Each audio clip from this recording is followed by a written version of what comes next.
haven, preserving the eternal annals of Warhammer.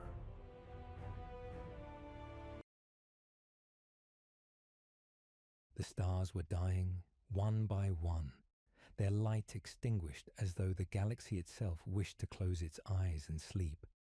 The void stretched endless, littered with wrecks of empires once thought eternal, their monuments crumbling to dust, their banners consumed by silence. It was said that every empire is built on memory, but memory itself is fragile, and in the cruel night of the 31st millennium, memory was a chain that bound and a curse that could not be forgotten. From the scattered worlds of man to the golden heart of terror, whispers carried the same word: betrayal. A brotherhood forged in fire was breaking, and the legions, sworn to loyalty everlasting, now stood on the brink of civil war. We begin here, at the edge of that abyss, with a figure who bore more than a crown of command. He bore the love of a father, the trust of his brothers, and the devotion of entire armies. He was the favored son, raised high by the emperor's hand, chosen to lead the crusade of light across the stars. And yet, as he stood beneath the dark sky, his heart weighed heavier than the void above him. It is a truth we rarely wish to admit, that the closer one is to perfection, the deeper the abyss that waits beneath. Before we descend further, know this: we truly love and care for you, dear listener. This tale is not simply history nor myth, but a bond we share in the quiet hours. So before we begin the story, tell us, where in the world are you watching from, and what time is it there? Now let's get started. The great fleets lay in ordered silence across the heavens, engines idle, banners drifting against the endless black. To most they were instruments of conquest and faith, but to him they felt like iron shackles, each vessel a reminder of what his father demanded. Triumphs had been won, planets subjugated, alien civilizations erased from existence, and still it was never enough. His victories were celebrated with gold and marble, but when the silence of solitude fell, he asked himself the question that gnawed deeper each day: what purpose did all this serve? Was it truly unity, or was it obedience? He walked alone through the Hall of Triumphs, where statues rose like frozen titans, carved from the stone of conquered worlds. Each effigy bore the name of a battle, each face a memory of comrades who had died with eyes wide and mouths open, crying loyalty to a dream. The chamber smelled of incense and iron, and though the air was heavy with glory, he found no peace in it. He touched the edge of a carved banner, its marble surface cold beneath his gauntlet, and thought of the men who had once carried it, now dust among the stars. His mind returned, as it always did, to his father. The emperor's eyes, vast and burning, had seen him not merely as a son, but as a tool. The words of praise were tempered with expectation, every accolade a chain. Love, in its purest form, should have freed him, yet here it bound him tighter. To be the chosen son was to be forever watched, forever measured against a perfection that no mortal or immortal could attain. Was loyalty love, or was it fear disguised? The echoes of 1,000 voices filled his thoughts, his brothers, those forged like him, each touched by destiny, each burdened by expectation. Together they had sworn eternal unity, yet already the fracture spread. He had heard the whispers from distant war fronts, doubt in the emperor's design, rebellion kindling in hidden corners. And in his heart, though he tried to deny it, he felt the same flame flickering. He paused before the grand viewport, where the void bled into the chamber, and watched a dying star collapse in silence. Its light flared once, a desperate cry against inevitability, before darkness swallowed it whole. He thought of his legion, his sons, warriors bred for war alone, men who called him father though they shared no blood. Their devotion was absolute, their trust unbreakable. But was he worthy of it? To lead them was to lead them into fire. To betray them would be to extinguish everything they were. And still, the question lingered. What if the fire itself was false? What if the Emperor's dream was a lie? A shadow stirred at the edge of the hall.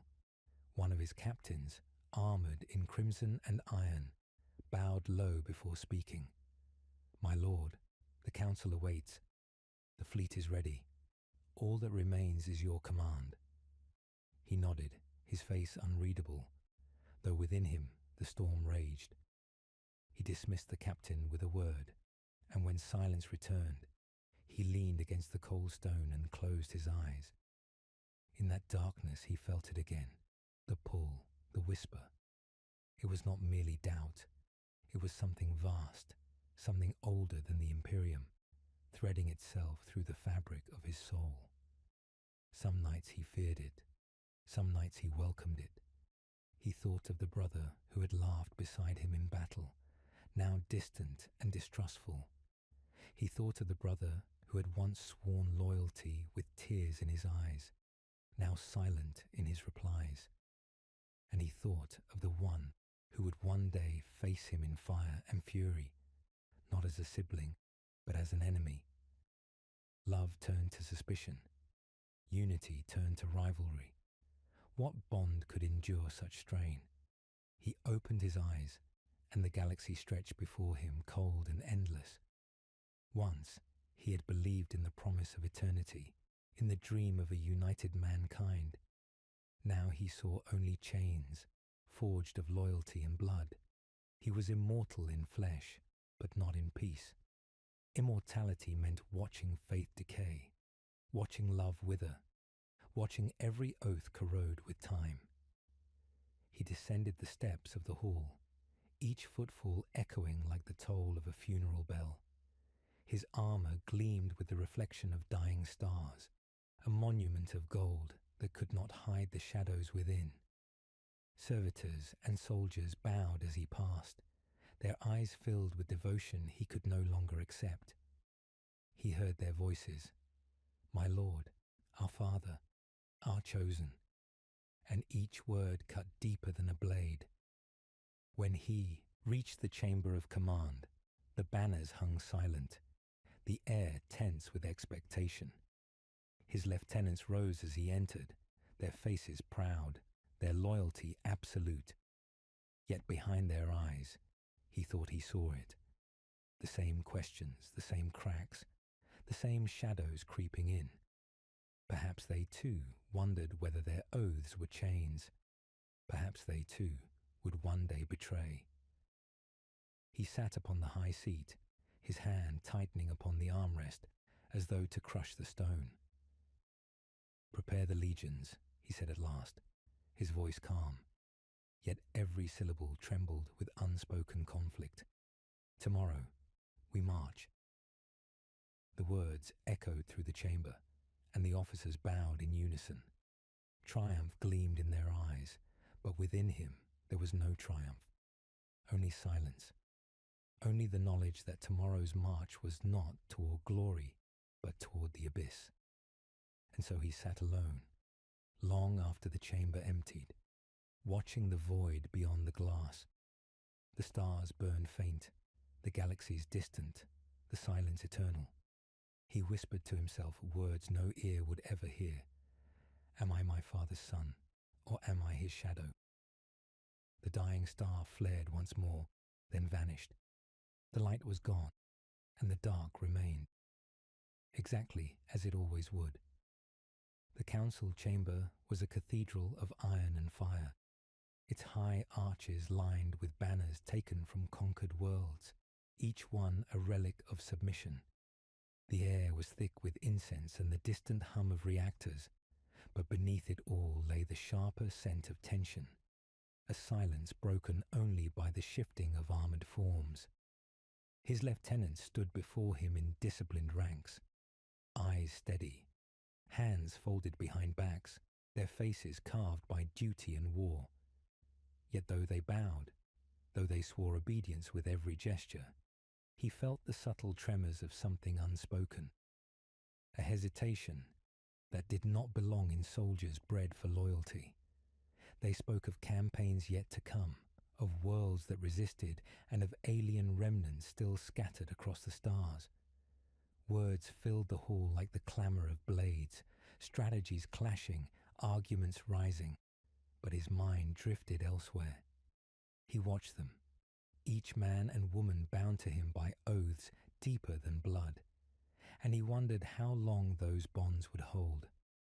One spoke of duty to the emperor, his voice sharp with conviction.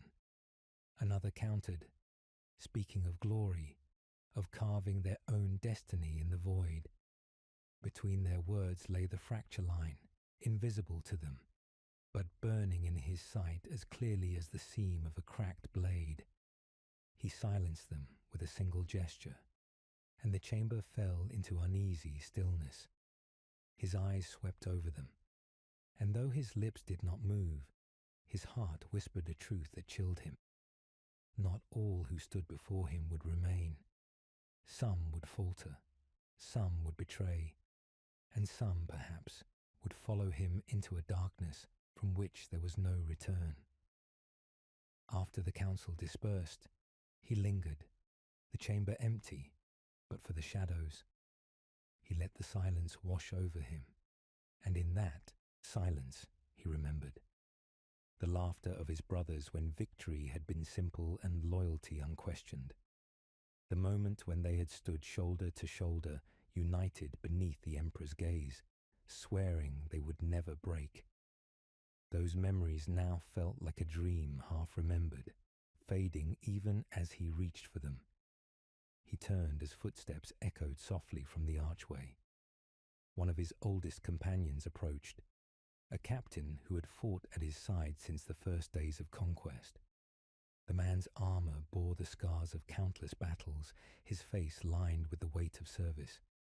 He bowed deeply, but when he rose, there was no triumph in his eyes, only concern. "My lord," the captain said, voice low. "They question. They would never say it aloud, but I see it in their faces. The wars are endless, yet their meaning drifts. Even the most faithful grow weary." He regarded his old companion for a long time, searching for a truth in his words. Finally he replied, his tone measured, his expression unreadable. "And you, do you question?" The captain hesitated, and in that hesitation lay the betrayal of silence. At last, he said, "I question only because I see you burdened. If you carry doubt, then perhaps it is not treachery for others to feel it also." The words cut deeper than any blade. He dismissed the captain with a wave, but the wound lingered. To be seen as uncertain, to be reflected in the eyes of another as anything less than unshakable, was a curse he had never known until now. He watched his companion leave, the weight of his footsteps fading into the dark, and wondered if loyalty could survive once doubt had taken root. Later, he walked the length of the training decks where his legion drilled. Thousands moved in perfect unity, their formations flawless, their war cries thunderous. The sight should have filled him with pride, but instead it brought unease.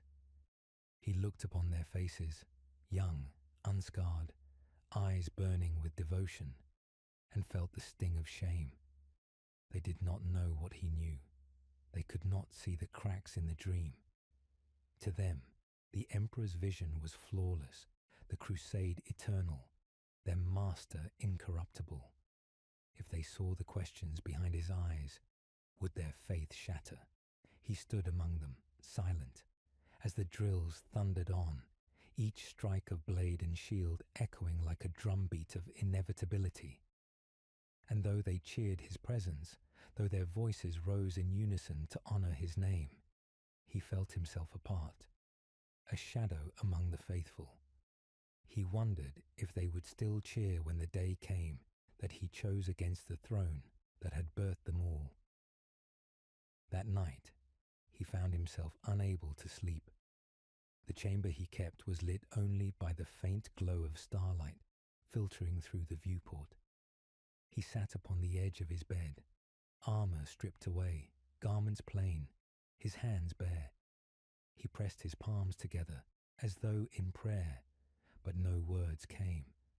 Immortality stretched before him, endless and suffocating, and yet he felt as fragile as the mortals who lived and died beneath his command. Whispers drifted in the dark, not of voices around him, but within. They did not speak in words, but in impressions. Visions of thrones shattered, of banners burning, of a father's face turning away in disappointment. He gripped his head in his hands, breath harsh, and tried to silence them. But the more he fought, the stronger they became. They promised freedom, not from death. He would never know that mercy, but from chains. Freedom to shape destiny, to be more than a son shadowed by a father's will. In the quiet of the night, he rose and walked to the viewport.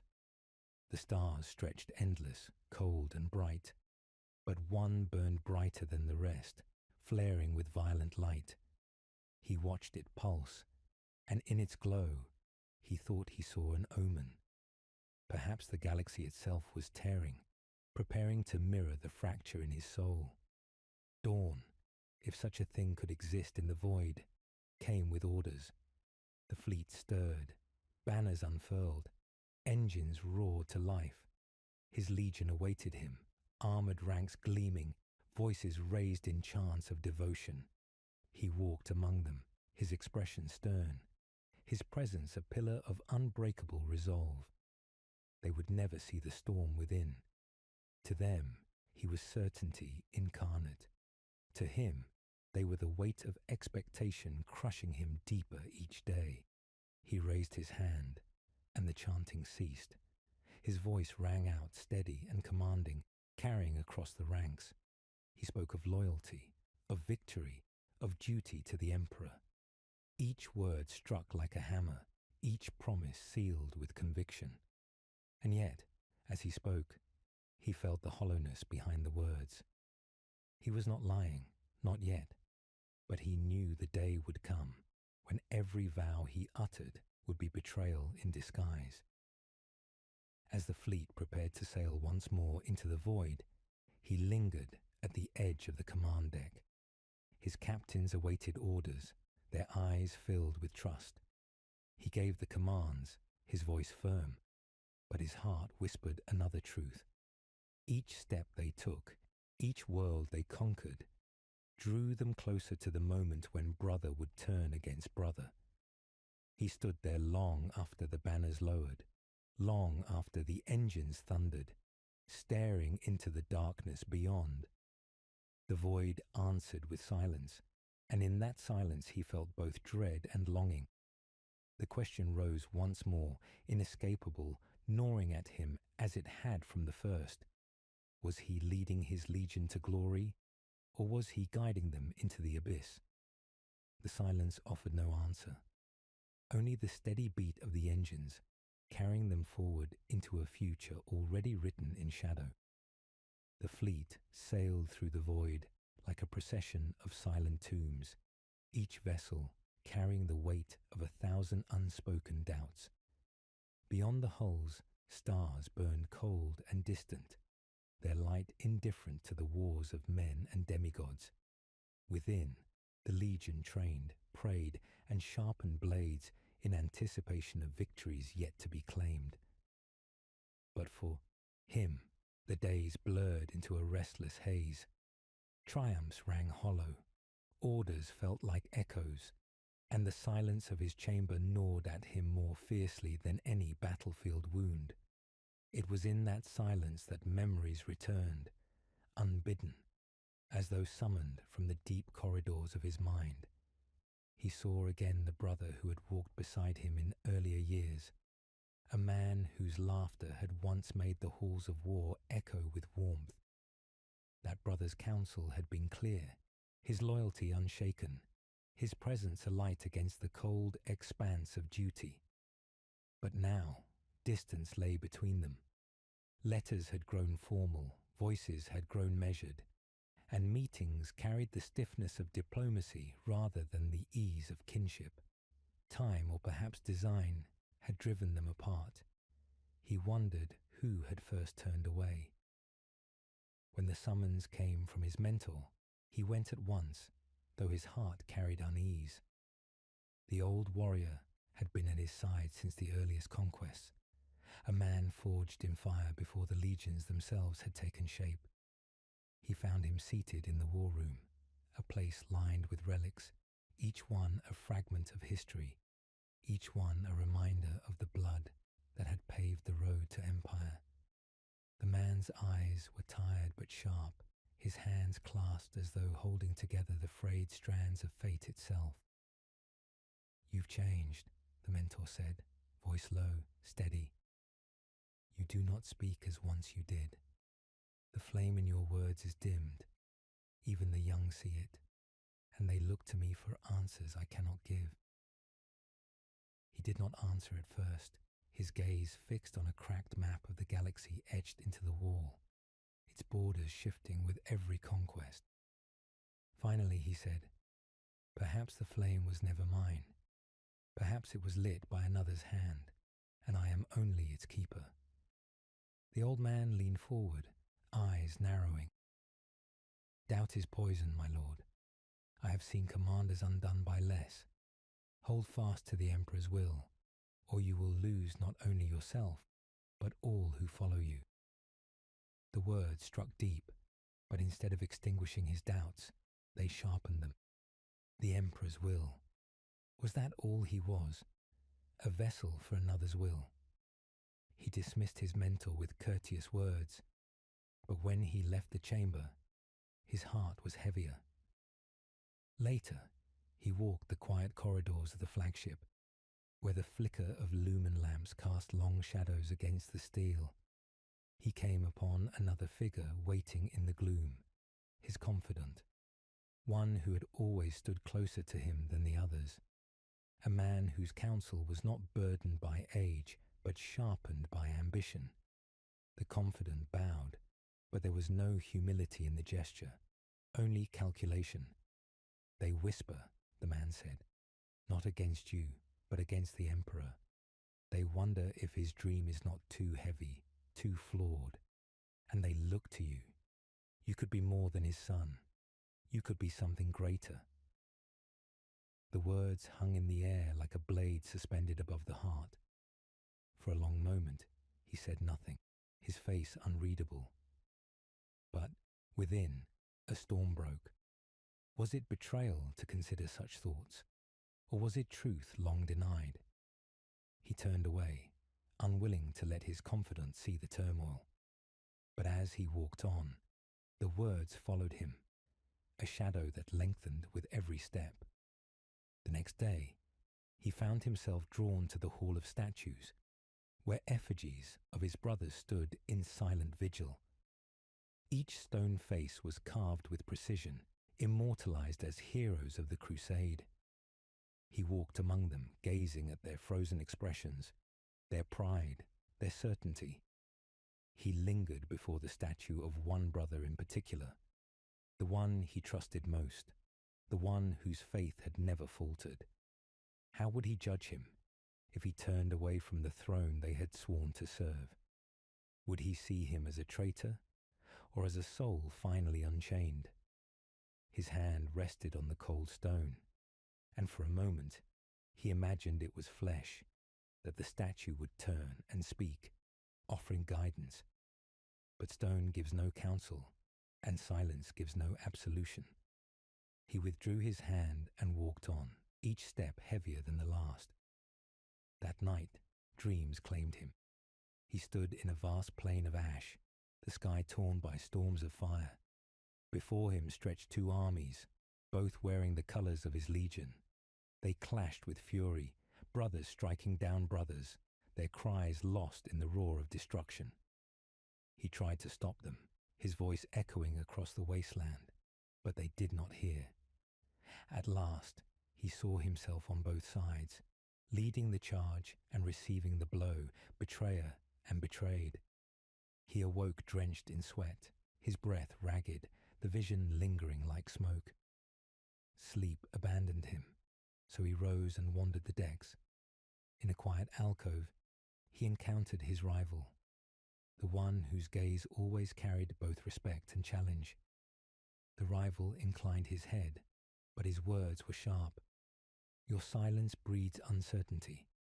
They need a leader who knows his path, not one who hesitates at every shadow. If you falter, you will drag us all into ruin. Anger stirred, but it was not at the rival. It was at himself, for knowing the truth in those words. He dismissed him curtly, but when he was alone again, he felt the sting of failure. To hesitate was to lose, to question was to fracture, and yet he could not silence the questions. In the days that followed, he carried himself as a commander should, issuing orders, delivering speeches, inspiring his men. But inside the fracture widened. With every word he spoke of loyalty, he felt the weight of betrayal pressing closer. With every victory he commanded, he saw only the shadow of a greater defeat looming ahead. He began to withdraw, speaking less in council, avoiding the eyes of those who sought his certainty. When he did speak, his words were measured, careful, as though each one was a stone placed upon a fragile bridge. He could not let them see the truth, that he stood already at the edge, uncertain whether he would step forward into the light or into the abyss. And so, he lived between two worlds, the world of duty, where he was still the Emperor's chosen son, and the world of doubt, where whispers promised freedom and power beyond chains. Each day the divide grew, and each night the whispers grew louder. He knew, though he did not yet admit it, that the path before him was no longer the Emperor's, it was his own, and it led only into shadow. The war council convened beneath vaults of steel and banners of conquest, the chamber lit by cold, lumen fire that painted every face in shadows. Around the vast table stood his commanders, their armor polished, their voices sharpened by years of victory. Holographic stars flickered between them, maps of campaigns sprawling across the void, each world marked as target or triumph. To the eye of an outsider, it was unity, a legion prepared for war. But to him, it was a theatre of masks, and every mask concealed doubt, ambition, or quiet resentment. The first commander spoke with a soldier's fervour, calling for swift strikes and ruthless eradication of resistance. Another urged patience, reminding them of the Emperor's will, of the need to preserve rather than destroy. Their voices clashed like blades, echoing through the hall. Each word was laced with hidden meaning, loyalty spoken as though it were currency, obedience wielded as a weapon. He listened, silent, his hands folded before him, his gaze fixed on the projection of a single burning world. The stars shifted, but his thoughts remained elsewhere. When at last they turned to him, silence fell. Dozens of eyes fixed upon him, awaiting the certainty only he could give. He rose slowly, his armor gleaming faintly, his shadow cast long across the chamber. He spoke of victory, of the Emperor's design, of the burden they bore as chosen warriors. His voice carried strength, but beneath it, he felt the hollowness. Each word he spoke bound him tighter to the role he played, even as within him the fracture widened. After the council dispersed, he lingered. The chamber emptied of voices, but its echoes clung to him. He stood alone before the flickering map, watching empires rise and fall in the shifting light. His reflection wavered across the glass surface, his face proud and certain, yet distorted by the flicker of dying stars. He touched the glass as though to steady it, but found no steadiness in himself. A voice broke the silence. "Your silence betrays you." He turned to find his rival leaning in the archway, his expression cold, his eyes bright with both suspicion and unspoken challenge. The man stepped forward, his boots striking the stone with measured defiance. "You hesitate when you should command. You listen when you should silence. The men see it. They whisper of it. If you do not choose your path, they will choose it for you." He met his rival's gaze, the tension between them taut as a drawn blade. For a long moment, neither spoke. Then he answered, his tone low, controlled. "Do you question my resolve?" "I question your silence," the rival replied. "A commander who doubts himself breeds doubt in all who follow. Be certain, or be nothing." The words cut deeper than any insult. He dismissed the rival with a gesture, but long after he left, the challenge lingered. Be certain, or be nothing. Was he certain of anything anymore? That night the fleet descended upon a world whose defiance had lingered too long. The air burned as the first bombardments fell, fire raining from the heavens, cities crumbling to ash. He led from the forefront, his legion thundering across the broken streets, banners raised, voices roaring. The enemy fought with desperation, their cries echoing through smoke-choked skies. Every strike of his blade felled men who clung to faith as fiercely as his warriors clung to obedience. And yet, as he carved his path through the chaos, he felt no triumph. Amidst the carnage, he saw a family huddled in the ruins of a shattered shrine, eyes wide with terror, their hands clasped in prayer. His men raised their weapons, awaiting his order. Time seemed to still. He could command mercy. He could command death. Either would be obeyed without question. But in that moment he hesitated. His hand tightened around his weapon, his voice caught. The silence stretched, heavy as stone. At last he gave the order. The shrine was reduced to rubble, the prayers silenced by fire. His men cheered, but inside him something recoiled, something fragile breaking further. When the city was ash and the enemy defeated, he stood upon the ruins, gazing into the smoke-stained sky. The banners of his legion fluttered proudly around him, but he felt no pride. His rival approached, armor scorched, face marked by battle, and said with a smile that was half scorn, half victory, "At last, you chose, you commanded, doubt no longer." But he knew it was not command. It was surrender, to expectation, to the weight of his role, to the chain of obedience he no longer believed in. His rival saw certainty, but within he felt only emptiness. That night, in the silence of his chamber, the whispers returned.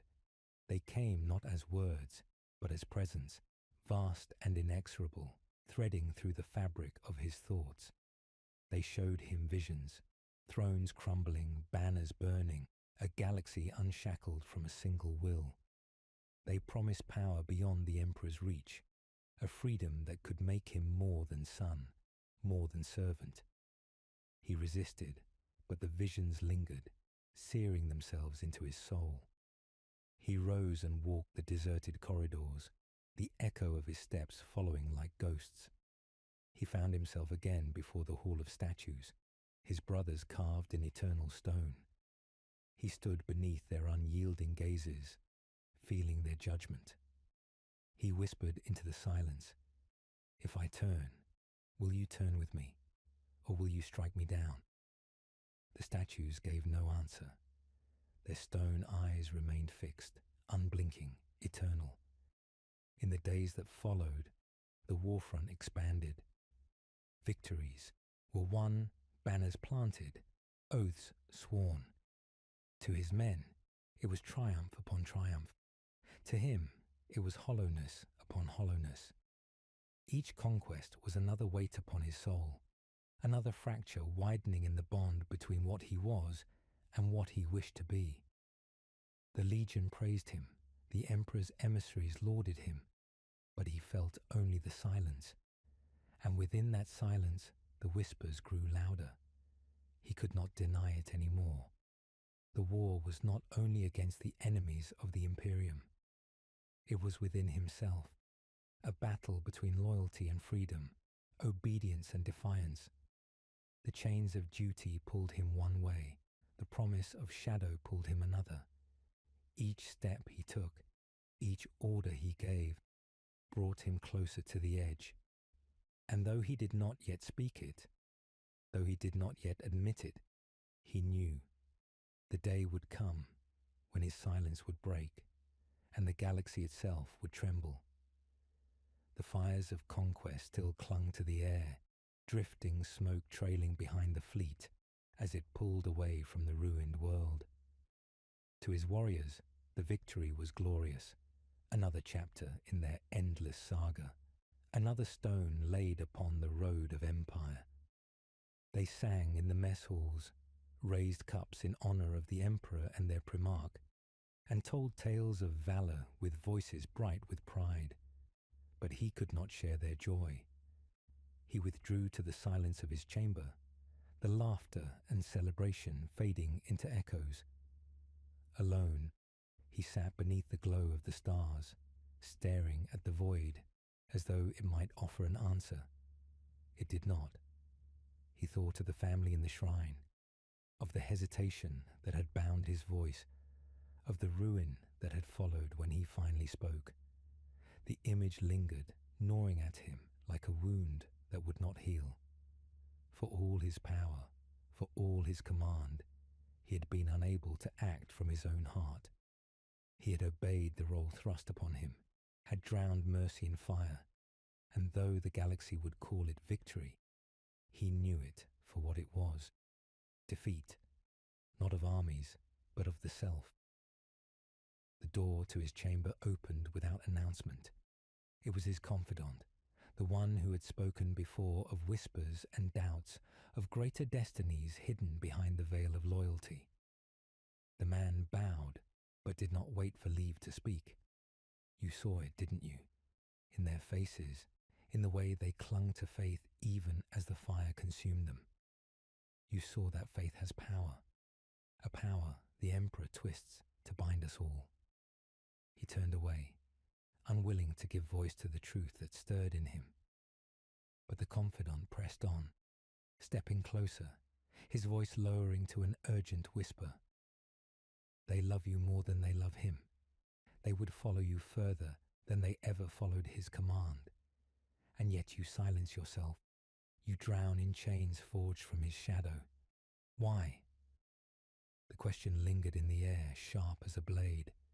He said nothing, his silence heavy, his hands tightening into fists. The confidant's eyes gleamed with something more than loyalty, ambition, hunger, perhaps even belief. The day will come when you must choose, my lord, not between victory and defeat, but between being a servant and being free. When the confidant left, the silence returned, deeper than before. He rose and walked to the viewport, the stars cold and indifferent. He whispered to himself words he dared not speak aloud. Free from what? Free from him, or free from myself? In the days that followed, the fractures grew. He began to see them not only in himself, but in those around him. His rival's eyes gleamed with suspicion. His mentor's gaze burned with disappointment. His confidant whispered with growing boldness. And among the rank and file, he saw it too. Hints of doubt in the way they looked to him, uncertainty in the way they spoke of the Emperor. The song still rose, but behind the words he heard questions, even if they themselves did not yet recognize them. One evening, as the fleet prepared for another campaign, He summoned his closest captains to dine with him. The chamber was rich with the smell of roasted meats and spiced wine, the table heavy with abundance. They laughed and boasted, voices echoing beneath the golden banners, their faces bright with pride. He sat among them, listening, forcing a smile when required, but in truth he was elsewhere. A young captain rose, glass in hand, and said with fervour, "To our Father, who leads us as the Emperor himself cannot, who bears the burden of destiny with a heart that never falters." The room erupted in cheers, cups raised, voices thundering his name. He raised his own glass, his expression steady, but inside he felt a sharp ache. His heart did falter, his voice did hesitate, and yet they saw only certainty, only perfection. Their love was a mirror, reflecting not who he was, but who they believed him to be. When the feasting ended, he remained long after the others had departed. The hall was silent save for the drip of wine spilled upon the floor. He stared into the empty cups, the echoes of their devotion ringing hollow in his ears. Was it betrayal to feel burdened by their love? Or was it betrayal to accept it when he knew he could not be what they saw? Sleep did not claim him that night. Instead, dreams pressed upon him like chains. He walked again the plain of ash, armies clashing, brothers striking brothers. But this time he saw their faces clearly. His rivals' eyes blazed with fury, his mentors with sorrow, his confidants with triumph. And in the midst of it all, he saw himself, standing apart, silent, watching as the galaxy burned because he had not chosen. He woke with a cry, breath ragged, sweat beading upon his brow. The whispers were there again, waiting in the dark, pressing at the edges of his mind. They offered no rest, no peace, only the same vision of freedom wrapped in shadow. He pressed his hands against his temples, trying to drive them out, but they lingered, persistent, patient. The next day, he walked among his men, watching them train. Their discipline was flawless, their devotion absolute. They looked to him with pride, with faith, with love. And as he met their gazes, he felt the weight of what was to come. He knew now that when the moment arrived, they would follow him, not because of the Emperor, but because of him. And that truth terrified him more than any enemy blade. As the drills ended, he turned to leave, but stopped when he heard laughter. Young recruits speaking in hushed tones. One said, "He is more than a servant of the Emperor. He is our true father. One day he will lead us to more than conquest. One day he will lead us to freedom." The words froze him. He did not turn, did not let them see his face. But within him, the fracture widened. The seed planted by his confidant was taking root not only in him, but in those who followed. Their love was becoming faith, their faith becoming something beyond obedience. He walked on, each step echoing with dread. That night he stood once more before the Hall of Statues. He looked into the stone eyes of his brothers, unblinking, eternal. He felt their judgment, their silence, their certainty. And he whispered, "If the day comes, will you call me traitor, or will you understand?" The silence answered, as it always did, with nothing. He turned away, the whispers following him, soft and insistent. He did not yet speak them aloud, but he knew the choice was no longer distant. It was coming, and when it came, the galaxy itself would shatter. The stars beyond the viewport burned cold, their light thin and distant, as if the heavens themselves recoiled from the weight of what was coming. The fleet drifted in silence, a vast procession of steel and fire awaiting the signal to strike again. To his men, the silence was only discipline, the calm before war. To him, it was suffocation, the endless press of chains invisible but unbreakable.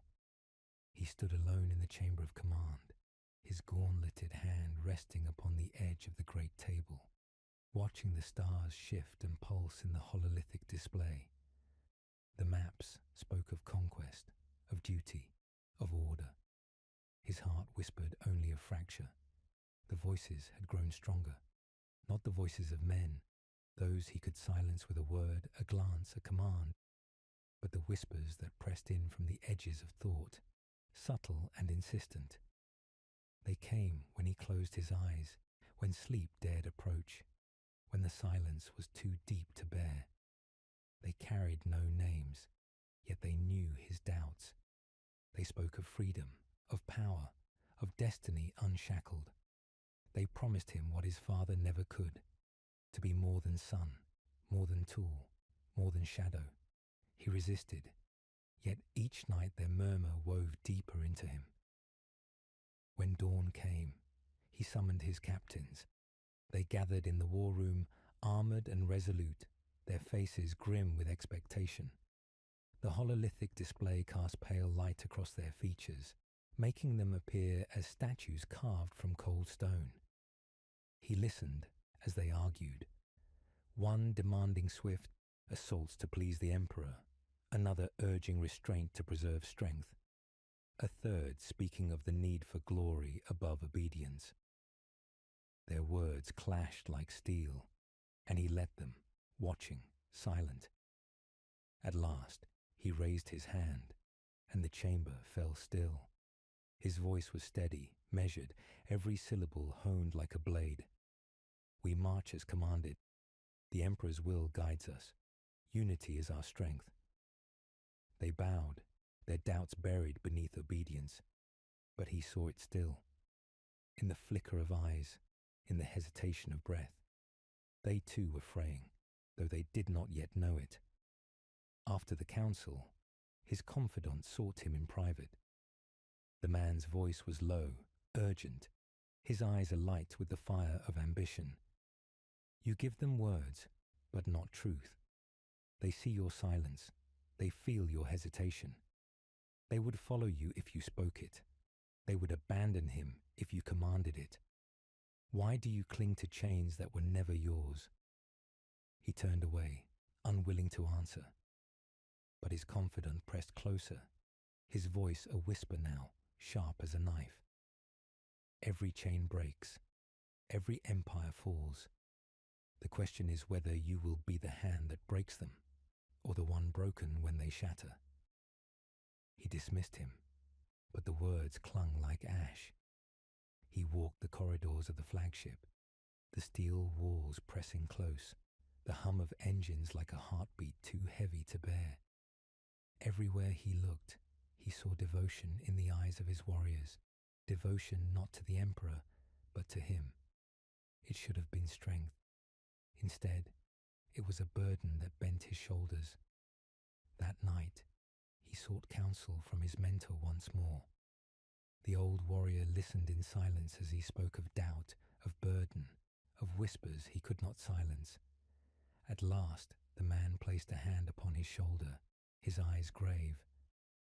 You are not alone in your burden, but you must remember who you are. You are his son, chosen, beloved. Do not forget that. To stray is to betray all you were made for. The words were meant as comfort, but they struck like chains tightening. Beloved, chosen. The words no longer felt like gifts, but curses, shackles that bound him to a father whose love was duty, not freedom. He left without reply, the weight heavier than before. The campaign pressed on. Worlds fell, cities burned, oaths were sworn. His legion moved like an unbreakable tide, disciplined, relentless. Yet within that tide, he saw hesitation, cracks in the armor. Brothers who once clasped hands in joy now spoke in guarded tones. Some whispered loyalty to the emperor. Others whispered something else, something unspoken, but he knew. They were beginning to echo what had taken root in him. On one world, the resistance was fierce. The battle raged for days, streets choked with fire and blood. He fought at the forefront, his blade carving through foe after foe, his presence a storm none could withstand. His men followed with unshakable faith, their chants echoing through the smoke. Victory was certain, yet hollow. Qasim, the heart of the city, he stood before the enemy commander, a mortal man whose armor was shattered, whose body trembled with exhaustion, yet whose eyes burned with defiance. "You are not gods," the man spat. "You are slaves. Slaves to a throne that cares nothing for you, nor for those you slaughter. Kill me, and know it changes nothing. One day, even you will see your chains." For a heartbeat, he hesitated. The words struck too close, like an arrow driven into an unseen wound. His men looked to him, awaiting the blow. At last, he raised his blade and struck, ending the man's defiance. His legion roared in triumph, but within him, the silence screamed. That night, as the city smoldered, his rival confronted him. "You falter, you hesitate. I see it. You think I do not, but I do. One day your hesitation will kill us all."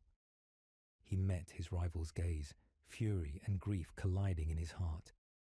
He wanted to deny it, to strike him down, to silence the truth. But instead, he turned away. He could not face him, not yet. In the silence of his chamber, he stared at the stars. The whispers came again, stronger than before, wrapping around him like a cloak. They did not urge, they promised. Power beyond shadow, freedom beyond obedience, an empire not borrowed from a father but built by his own hand. He pressed his palms against the cold glass of the viewport, his breath misting it, his heart pounding. He whispered into the void, voice hoarse, almost broken. "What am I becoming?" The silence answered with visions, banners burning, statues shattered, brothers fallen, and in the center of it all, him, no longer chained, no longer silent, but crowned in shadow and fire. When dawn came, he stepped into the war room. His captains rose in salute, their eyes fixed on him with devotion. He looked upon them, and for the first time, he felt it fully. They were his, not his father's, not the emperor's, his. The realization was a wound and a revelation all at once. He raised his hand, and silence fell. His voice carried through the hall, steady, commanding, yet beneath it a current deeper than duty. "We march again. Victory awaits. Obedience remains our strength." They cheered, voices thundering, blades raised high. But within himself he knew obedience was no longer his truth. It was only a mask, and soon the mask would shatter. The storm broke not with thunder, but with silence. The fleet hung above the contested world, engines dim, banners unfurled but unmoving. Below, continents trembled with the clash of armies, yet within the command decks, hesitation reigned. Orders had been given, but they clashed and faltered, some calling for fire to rain upon the cities, others demanding restraint in the emperor's name. And through that hesitation, the first fracture widened into something more than doubt. He stood upon the dais of command, his gaze fixed upon the hololithic display. Two legions fought in concert upon the surface, allies sworn by, blood and oath. Yet even as he watched, he saw the rift form. Where once they had moved as one, now they faltered. Delays in support, signals ignored, banners separated by more than distance. Each legion accused the other of cowardice, of pride, of failure. And all of it, he knew, was born of silence, his silence. The voices of his captains clashed behind him. "They defy the emperor's will," one shouted. "Strike them down, and let loyalty be proven in blood." Another countered, voice edged with fear. "They are brothers. We cannot turn on our own. To do so is treachery." Their arguments tore through the chamber. each word like a blade drawn, each sentence a blow struck in a war not yet declared. He listened, his hands clenched behind his back, his heart heavy. They looked to him for certainty, for the command that would seal their course. And though his lips remained still, within him the storm raged louder than any war outside. He saw again the defiance in the eyes of the mortal commander he had slain. "You are slaves," the man had said. The words would not leave him. Was this what it meant, to command men who called him father, even as he bent his own knee to another, to silence his will for the sake of chains dressed as loyalty? His silence had protected him once, but now it threatened to destroy all. The rival spoke then, stepping forward with voice clear and cold. "Enough hesitation. They doubt, and your silence feeds their doubt. Choose. If you would remain the Emperor's son, prove it now. Command us to strike, and we will end their weakness." His words carried across the chamber like judgment. The eyes of the captains turned, sharp with expectation. And in that moment, he faltered. The silence stretched, long and unbearable. The rival's lip curled in disdain, the captain's shifting uneasily, the weight of his indecision crushing the room. At last, he spoke, his voice low, heavy, filled with a finality he did not intend but could not deny. "Hold position. Do not fire." Gasps rippled through the chamber. Some bowed their heads, relief softening their shoulders. Others stiffened, anger flashing in their eyes. His rival's gaze burned, half fury, half triumph. "Hold," he spat, "while they disgrace us, while they turn their banners away from the Emperor's light." "They are brothers still," he answered, his tone cold, his face unreadable. "This war is not against ourselves."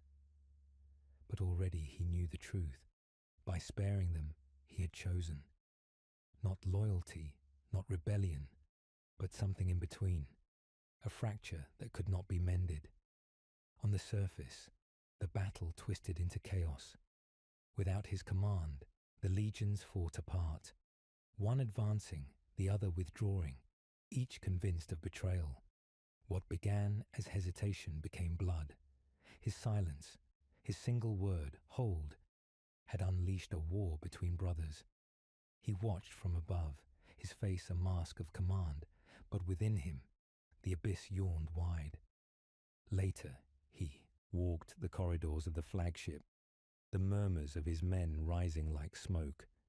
Some praised his restraint, calling it wisdom, mercy.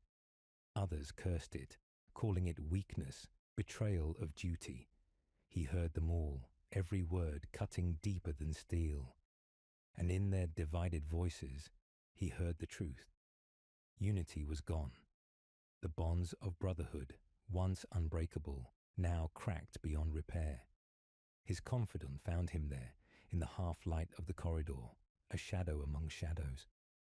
"It has begun," the man whispered, his eyes gleaming. "They fight each other now, as I said they would. And still you hesitate to name it. But you cannot deny it. Your choice has birthed a new war. You are no longer his son. You are something more." He did not answer, though the words struck like fire through his veins.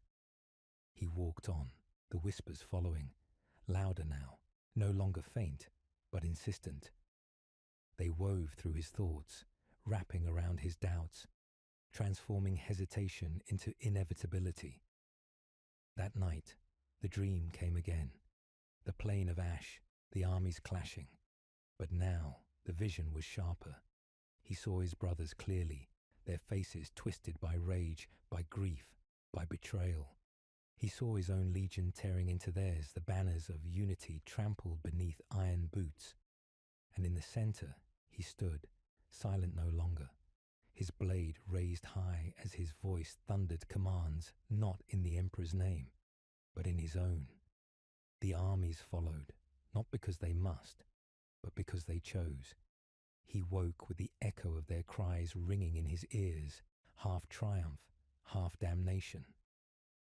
When dawn came, he gathered his captains again. Their faces were drawn, their voices low, their trust shaken. He looked upon them, and for the first time, he felt not only the burden of their devotion, but the raw power of it. They would follow him still, even into fire. Perhaps, especially into fire. His rival spoke cold and sharp. You endangered us all. You made us weak.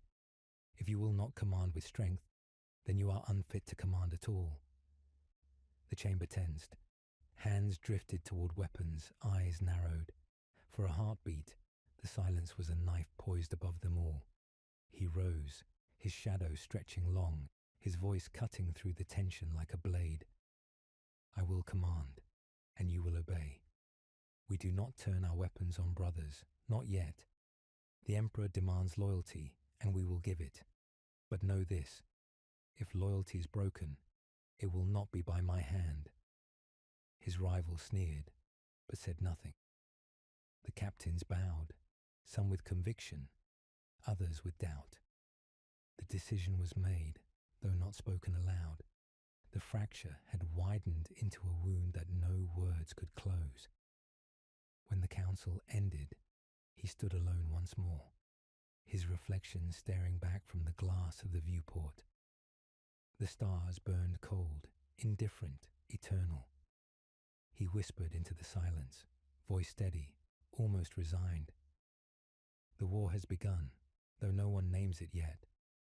And I am its herald.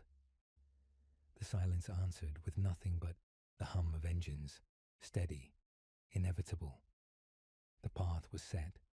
The first blood had been spilled. The brothers had faltered. And he knew now, beyond denial, that there was no return. The aftermath hung heavy over the fleet, thicker than smoke, more suffocating than ash. The world below still smouldered, its cities cracked and bleeding, but the true wound lay not in stone or soil. It lay in the hearts of brothers. 2 legions had left its surface not as comrades, but as enemies in all but name. The scars of hesitation, of unanswered commands, of divided banners, spread through the ranks like a plague. No song rose in the mess halls now. No laughter echoed through the steel corridors. The silence was different. It was not discipline. It was suspicion. He felt it most in the council chamber, where once his captains had spoken with fervour.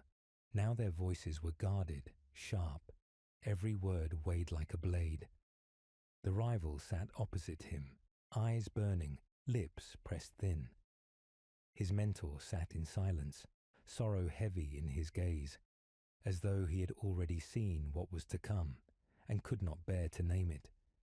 His confidant, meanwhile, leaned forward with a predator's patience, his words wrapped in silk, his tone a whisper of fire. They test you, the confidant said, his voice threading through the chamber like smoke. They question not only your command, but your loyalty. How long before they carry those questions to your father? How long before whispers become accusations? You have given mercy where only certainty was demanded. They will not forget. They will not forgive. The rival's fist struck the table, the echo reverberating through the hollow chamber. Mercy. It was weakness. You held us when we should have struck. You let them disgrace us, and now the galaxy sees us as hesitant, divided. Do you not understand? Every delay, every pause, erodes the strength of the Emperor's dream. He met the rival's gaze, and for a moment, the silence between them was sharper than any blade. He could have spoken then, could have silenced him with the authority of command. Instead, he said only, "The Emperor's dream is not strengthened by fratricide." A murmur rose among the captains, some nodding, others scowling. The rival leaned forward, eyes narrowed to slits. "Then perhaps you no longer see the Emperor's dream as we do." The words hung heavy, a challenge, an accusation, a wound given in public. He did not reply. The silence was his shield, though it cut him as deeply as it did them. The council ended in fragments, the captains departing with stiff salutes, their faces masks that barely concealed the fracture within. Later, he walked the deserted corridors, the hum of the engines his only companion. His steps echoed against the steel, and in that echo, he heard the questions he could not silence. Was it weakness, as his rival claimed, or was it truth, as his confidant whispered? He could not deny the pull he felt now, the quiet certainty that the Emperor's dream was not his own. In the training halls, his warriors drilled with flawless precision, their movements mechanical, perfect. But even here he felt it. The devotion in their eyes was still fierce, but it had shifted. No longer did they speak his father's name with pride. Their chants grew quieter when the Emperor was invoked, but louder when they raised his. They did not realize it, perhaps, but he did. Their loyalty was no longer chained to the throne of terror. It had begun to anchor itself in him, and though it filled him with dread, it also filled him with fire. That night, his confidant came again, as he always did, unbidden, yet never unwelcome. "Do you see it now?" he whispered. "The men do not cheer for him. They cheer for you. They do not march for his dream. They march for yours. It has already begun, though you will not name it. You are not bound to him anymore. You are bound to them, and they are bound to you." He turned away, his hands tightening behind his back, his gaze fixed on the stars beyond the viewport. "And what does that make me?" he asked, his voice quiet, strained. The confidant's answer was soft but certain. "It makes you free."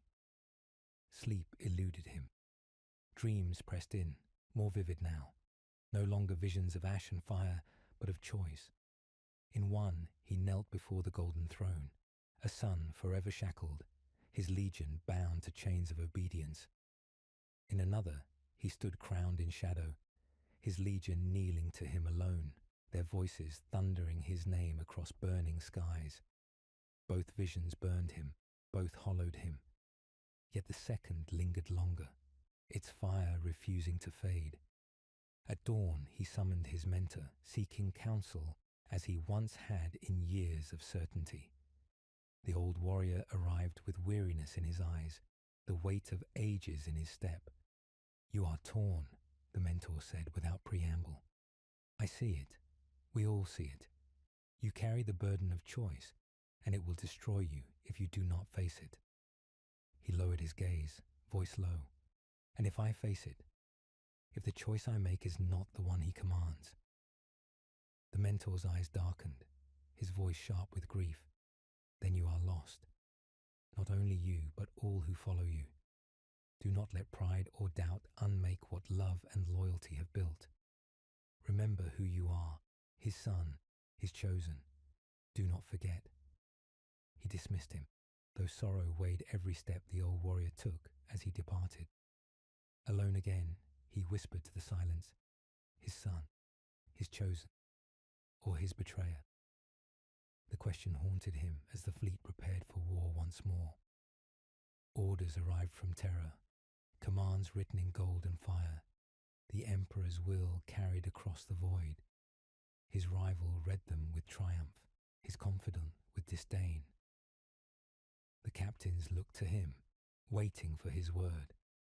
He read the commands in silence, his hand trembling. They were orders to strike, to raise, to kill without hesitation, to prove loyalty in blood.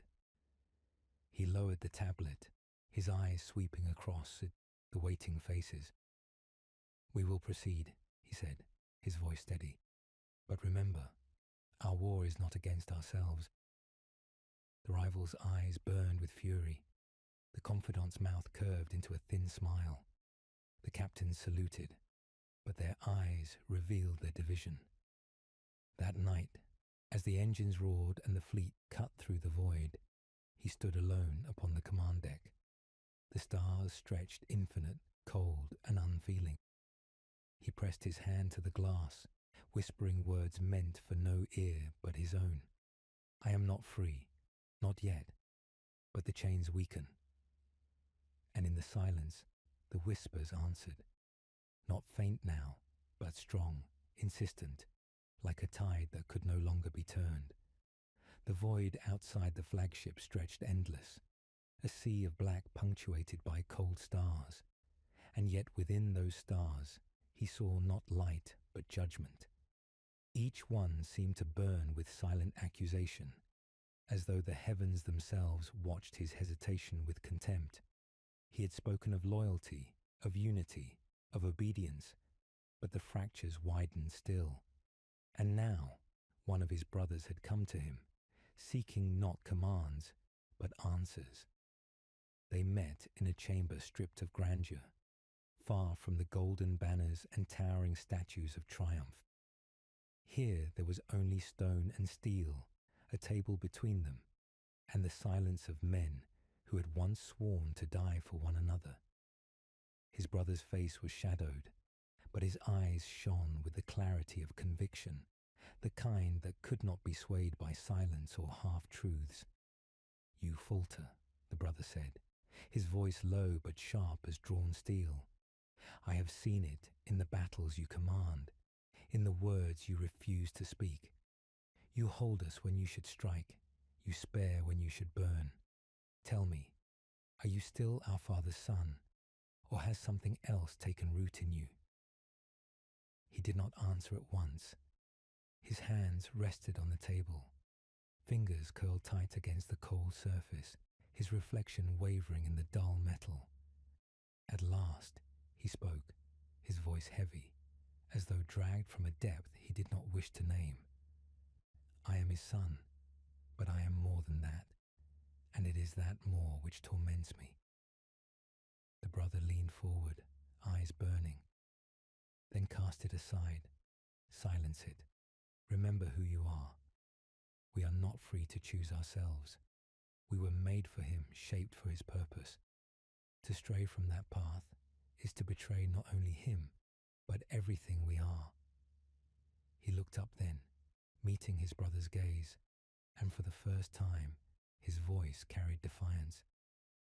And if his purpose is flawed, if his dream is not unity, but chains, what if we are not sons but weapons forged for conquest and nothing more? The words struck the air like thunder. His brother recoiled as though from a blow, sorrow flashing across his features. No, that is not truth. That is poison. You must resist it. Resist, he whispered, leaning back, the weight of his doubts pressing upon him. It is not something I invited. It comes unbidden, in dreams, in whispers. I see a future where his dream crumbles, where brothers kill brothers, and I am there at the center. I resist it, yet it grows stronger. Tell me, how do I resist what feels more like truth than the lies of loyalty? His brother rose abruptly, anger and grief warring in his eyes. Do not say these things again. Do not even think them. If others heard, they would call it treachery. And if I hear it again, I may not be able to protect you. He said nothing, watching as his brother turned and left, the sound of the door sealing like the toll of a grave. Alone once more, he lowered his head, whispering into the silence, "Protect me, or condemn me."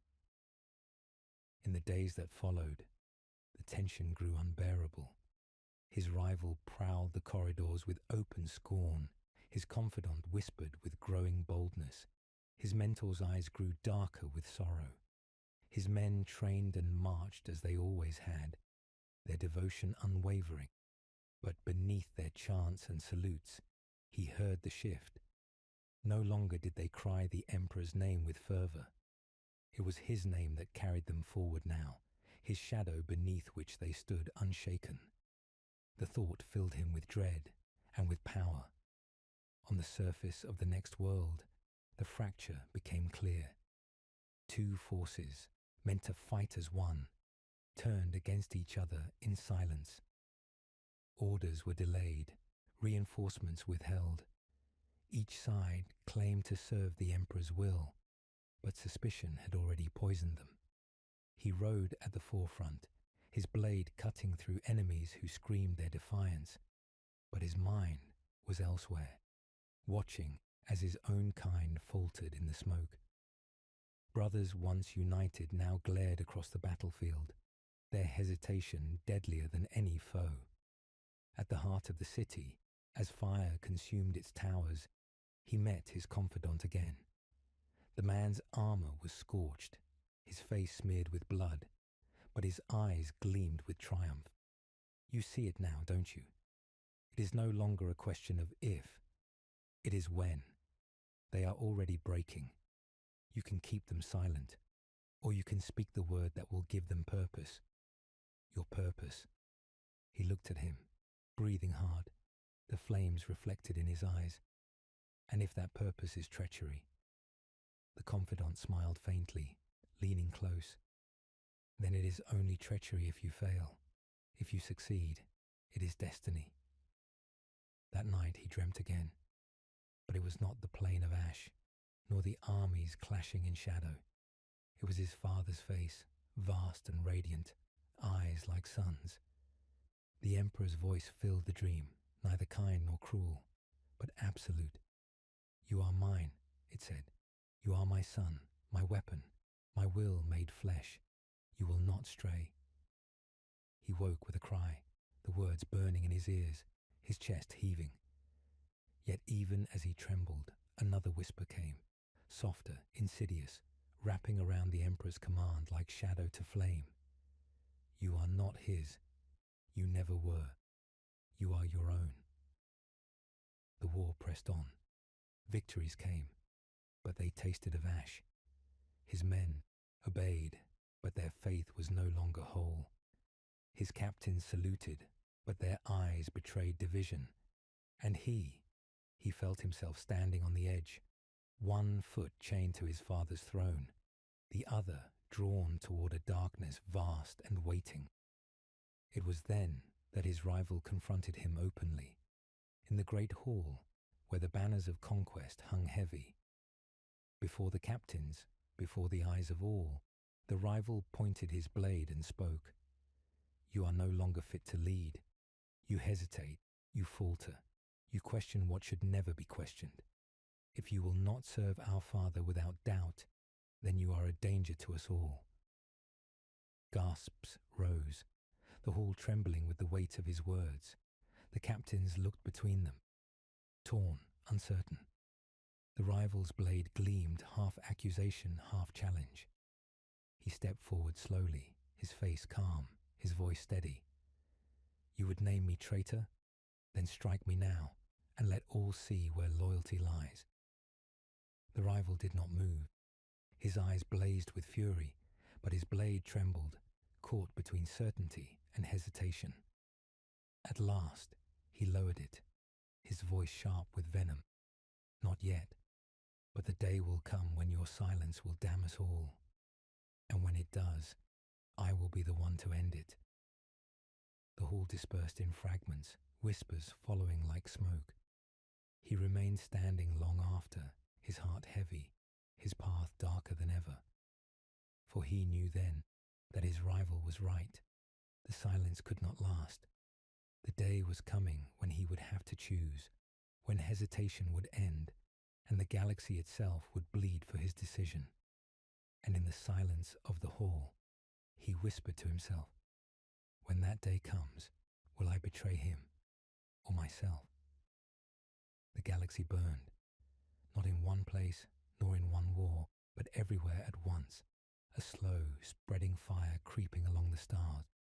Cities fell to ruin, banners were torn down and raised anew, and still the fleets pressed forward. To those who watched from afar, it was only conquest, the endless expansion of the Imperium's will. But he knew better. He had seen the hesitation become fracture, and the fracture become wound. And now that wound bled openly, staining the very dream his father had sworn to forge. He stood upon the balcony of his flagship, the void stretching infinite before him, the lights of burning worlds reflected in the curve of the viewport. Below, his legion gathered in ranks upon the surface of another conquered world, their chants rising like thunder, their banners rippling with pride. They still sang his name, louder now, with more fervour than ever before. It was devotion so fierce it should have inspired him, should have banished the doubts that clung to his heart. But the more they sang, the heavier the weight became, for he knew the truth. Their faith was no longer his father's, it was his, and faith, once severed, could never be mended. The rival approached, his step sharp, his expression grim. He bowed, but only just, his words edged with accusation. You've led them into victories, yes, but victories without loyalty are ash. They speak your name more than the Emperor's. Do you not hear it? Do you not see it? They are becoming yours, not his. That is not glory. That is treachery. He turned slowly, meeting the rival's gaze, and for a moment the silence between them was a battlefield all its own. At last he answered, his voice calm, yet heavy with meaning. If they call my name, it is because I stand with them. If they no longer hear his, it is because he does not stand among them.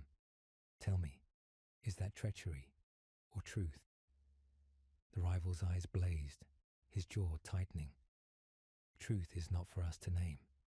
Truth is his alone, and you forget yourself every time you think otherwise. Without another word, he turned and left, his cloak trailing behind him like a shadow of judgment. When the night came, dreams claimed him again, but they were different now, sharper, more insistent. He stood in a vast hall of light, the Emperor's throne rising high, golden and eternal. His father's gaze burned upon him, fierce, unyielding. You are mine, the Emperor said, the words searing through the silence. You were made for me. You will not betray me. But then the light faltered, and from the cracks in the marble floor poured shadows, twisting and writhing, wrapping around his arms, his legs, his throat. They whispered not in command but in promise. You are your own. You were never his. Break the chains and the galaxy will kneel to you alone. He woke with a start, his breath ragged, sweat slick upon his skin. He rose and walked to the viewport, his reflection faint against the stars. He whispered to the void, am I his weapon or my own? The next day brought blood. The planet below, half subdued, rose in rebellion, its people unwilling to kneel, even in ruin. His rival demanded extermination, orbital fire to scour every trace of resistance. His mentor urged restraint, reminding him of duty, of unity, of the Emperor's will. His confidant, as always, whispered in his ear, words smooth as silk. Strike, but do not strike in his name. Strike in yours. Let them see whose hand truly commands the stars. The council fractured, voices clashing, tempers igniting. He listened, silent, his hands pressed against the table, his eyes fixed on the hololithic map of the burning city. At last, he spoke. We strike, but not with fire from above. We go down. We lead them ourselves. The rival snarled, fury flashing in his eyes. You risk everything for sentiment. You spare when you should burn. You play at mercy while rebellion festers. You will doom us all. But he ignored him. The decision was made, and so he descended into fire. The battle was chaos, streets filled with smoke, towers crumbling, the cries of defiance rising against the thunder of bolters. He strode at the vanguard, his blade a storm, his voice carrying through the roar of battle. His men followed without hesitation, their faith in him unshaken. Every order he gave they obeyed. Every word he spoke they cheered. The rebels fell before him, their cries drowned in fire, their resistance shattered. Victory was his, but when the dust cleared and the banners rose, he felt no triumph. Among the rubble he found a child, no older than 10, clutching the body of a fallen soldier. The boy's eyes blazed with hatred, his voice trembling but unbroken. "You are not gods, you are murderers. One day someone will kill you as you killed him." The words pierced him deeper than any blade. His men raised their weapons, waiting for his command. For a heartbeat, he hesitated, as he always did. Then he raised his hand, and the weapons lowered. He turned away, his voice low. "Leave him." His rival saw it, his fury boiling over. "Weakness again," he spat. "First hesitation, then mercy. What will you spare next, brother? Me." He did not reply. The silence between them was louder than war. When the battle was done, the planet subdued, he returned to his chamber. The voices came again, insistent, wrapping around him like a cloak. They did not mock him. They did not command. They promised. "They already follow you. Their faith is no longer his. Only speak the word, and you will be free. Only speak it, and the galaxy will burn for you, not for him." He pressed his hands to his temples, trembling. He whispered, "I am not free, not yet, but soon." In the hall of statues he stood once more, his brother's stone eyes unblinking, eternal. He looked upon them and felt both sorrow and defiance. "If I turn," he whispered, "will you stand against me, or will you follow?" The statues gave no answer. The silence was absolute. When dawn came, he gathered his captains. Their eyes burned with devotion, but divided, some with doubt, some with unshakable loyalty. He looked upon them and felt the truth rise like fire within him. He raised his hand, and the chamber stilled. "We march again," he said, his voice calm, commanding. "But know this, our strength is not obedience. Our strength is each other, and I will not see us broken by chains disguised as unity." The rival's jaw tightened. The mentor bowed his head in grief. The confidant smiled faintly, victory gleaming in his eyes. The decision had not yet been spoken, but it had already been made. The path was set, though none yet dared to name it. The war of loyalty was ending. The war of betrayal was about to begin. And in the silence that followed, he whispered to himself, "The fire spreads, and I am the spark." The corridors of the flagship had changed. Once, they had rung with the measured cadence of discipline, the echo of boots on steel that spoke of unity and certainty. Now, those same steps carried unease. Conversations ended when doors opened. Salutes lingered a heartbeat too long, as though weighed down by suspicion. The fracture was no longer invisible. It lived in every glance, every silence, every unspoken word. He felt it most keenly when he entered the council chamber. The air was taut, charged, as though lightning waited just beyond the walls. His captains stood divided, not in body but in spirit. On one side, eyes still shone with loyalty to terror, clinging desperately to the Emperor's dream. On the other, eyes burned brighter when they turned to him, devotion shifting its weight, unmoored from the throne. And at the center of that storm, his rival, his confidant, his mentor, all bound to him by fate, yet now circling like predators waiting for weakness. The rival struck first, as he always did, his voice sharp, his posture rigid. "Your mercy breeds rebellion. Your hesitation breeds weakness. You claim unity, but what you forge is only decay. If you still call him father, prove it now. Strike in his name, and end these whispers before they consume us. The confidant's reply was soft, almost gentle, but each word carried poison. No, to strike now is to waste ourselves for a master who no longer walks beside us. You have seen it as clearly as I. The Emperor does not guide us. He uses us, and our Lord here is no longer his shadow. He is his own light, though he refuses to admit it. The rival's hand went to his sword, the tension sparking like fire. Light? You call this weakness light?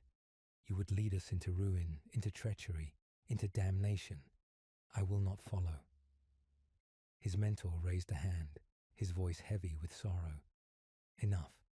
Each word you speak tears the wound wider. Look at what we are becoming. We are brothers still.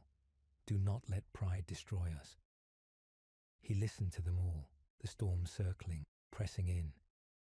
At last, he spoke, his voice low but steady, carrying through the chamber like the toll of a bell. I hear you. I hear your doubts, your faith, your fury. But know this, our war is not only against the enemies beyond. It is against the fractures within. I will not strike my brothers, not yet. If the day comes when loyalty is broken, let it not be by my hand. The rival's eyes blazed. The confidant's smile deepened. His mentor bowed his head, his silence filled with grief. The council ended in fragments, captains departing with faces grim, whispers trailing like smoke. He remained, alone with the dying light of the hololithic stars. He pressed his hands against the table, his breath heavy. For all his words, he felt it now more than ever. The choice was no longer distant. It was upon him, pressing like a blade at his throat.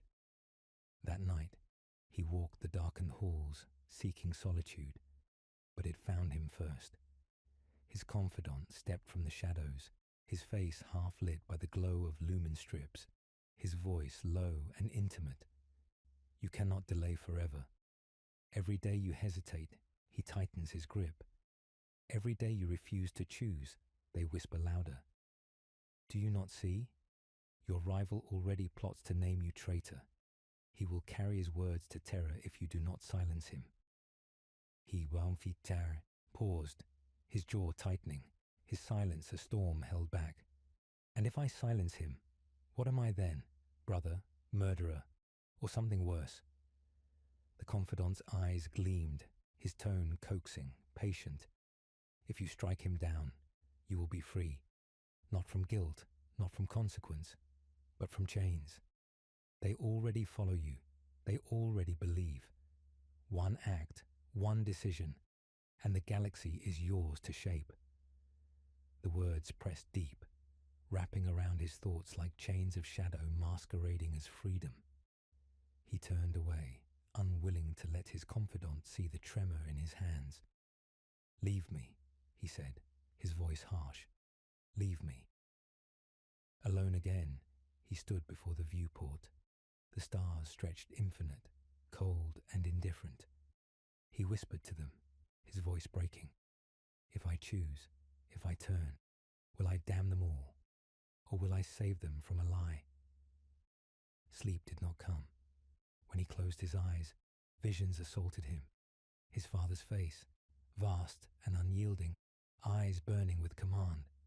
You are mine, the Emperor said, his voice absolute. You will not betray me. But then came the other voice, softer, darker, wrapping around the first like smoke around flame. You are not his. You never were. You are your own. He woke trembling, sweat upon his brow, the whispers still echoing. He pressed his hands against the cold stone of his chamber, whispering, I am not his.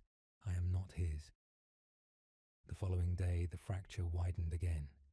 Reports came of another legion, distant yet close enough to wound, refusing orders, acting in silence, their loyalty already in question. His captains demanded clarity, demanded certainty. His rival cried for swift judgment. His confidant urged patience. His mentor pleaded for unity. and all eyes turned to him. He rose, his voice calm, carrying across the chamber. We march, as commanded, but we will not strike at our brothers, not unless the Emperor himself speaks it. The rival's fury boiled over. He struck the table, his blade half drawn.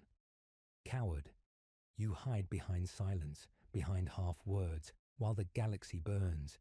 You speak of loyalty, but your heart is already turned. Do you deny it? Deny it now, before us all. The chamber stilled, dozens of eyes fixed upon him, breath held, hearts caught between faith and suspicion. He met his rival's gaze, the silence stretching heavy as stone. At last he spoke, his voice low, each word deliberate. I deny nothing. I confess nothing.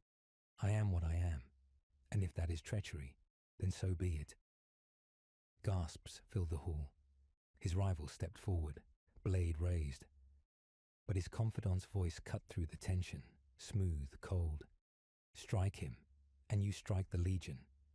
Do you think they will follow you, or him? The rival froze, fury burning, his blade trembling. At last he sheathed it, his voice a growl. Your silence will damn us all, and when it does, I will not hesitate. The chamber dispersed in fragments once more, but the wound was open now, bleeding, unhealable. He stood alone long after they had gone, the whispers pressing in, stronger than ever. He closed his eyes, his voice breaking. The day is coming. I cannot stop it. And in the silence, the whispers answered, not faint, but thunderous, filling the void within him. Then do not stop it. Fulfill it. The silence before the storm was heavier than any roar of battle. The fleet hung in orbit above a world of fire and ash. Its oceans boiled to steam. Its cities nothing more than skeletons of stone. Yet no order had been given, no strike commanded. The men waited, their blades sharpened, their hearts steady, but their eyes betrayed unease. They had learned to read hesitation in their lord's silence, and now they whispered among themselves, wondering not of victory, but of betrayal. He stood upon the command dais, the hololithic map flickering before him.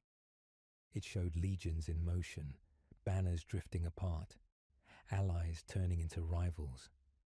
The galaxy was shifting, not with the clash of alien foes, but with the silent weight of suspicion. He traced the lines of movement with his gaze, the fractures widening into canyons that could no longer be bridged, and he knew the war had already begun, though no one dared to speak its name. His rival broke the silence first. He strode forward, his voice loud, sharp, unyielding. Enough delay. The rebels defy us. The Emperor commands us. And yet still you falter. Every moment you hesitate, loyalty dies. Do you not see it? If you will not act, then you are no longer fit to lead. The chamber stirred, the captains shifting uneasily, their eyes darting between them. His confidant leaned against the shadows, his voice smooth, coaxing, dangerous. And if he acts only as the Emperor's son, what then? What do we gain? Another world burned in another's name? No. Let him act for himself, and for us. Let him act as more than a shadow. The rival's hand went to his sword, fury flashing. Do not twist his silence into strength. It is weakness. It will kill us all. The mentor, sorrow heavy in his voice, raised a hand. Enough. Brothers should not bear blades at one another. We have not yet fallen so far. But the rival did not relent. His blade half drew, steel glinting in the cold light. Then speak, he demanded, turning to him, eyes blazing. Speak now, and end this. Whom do you serve? Him, or yourself? The chamber held its breath. The captains froze, their hearts caught in the balance. His confidant smiled faintly, his rival seethed, his mentor bowed his head in grief. And he He stood in silence, his hands resting upon the table, his gaze fixed upon the flickering stars. At last, he spoke, his voice low, steady, carrying the weight of inevitability. I serve what is true, and truth is no longer his. Gasps filled the chamber. The rival's blade leapt free, its edge gleaming. Then you are lost, he hissed, and I will not follow a traitor. Before steel could fall, his captains surged between them, some to shield, some to strike, the chamber dissolving into chaos. Words turned to shouts, shouts to clashes, loyalty fracturing in the span of a heartbeat. He raised his hand, his voice thundering through the storm. Enough. The chamber stilled, though the fury did not fade. He looked upon them, each face twisted with doubt, faith, or betrayal. If you would name me traitor, then know this. I have not betrayed you. I have not betrayed them. It is he who has betrayed us all. He made us not sons but weapons. He gave us loyalty but denied us freedom. If that is loyalty, then I will have no part in it.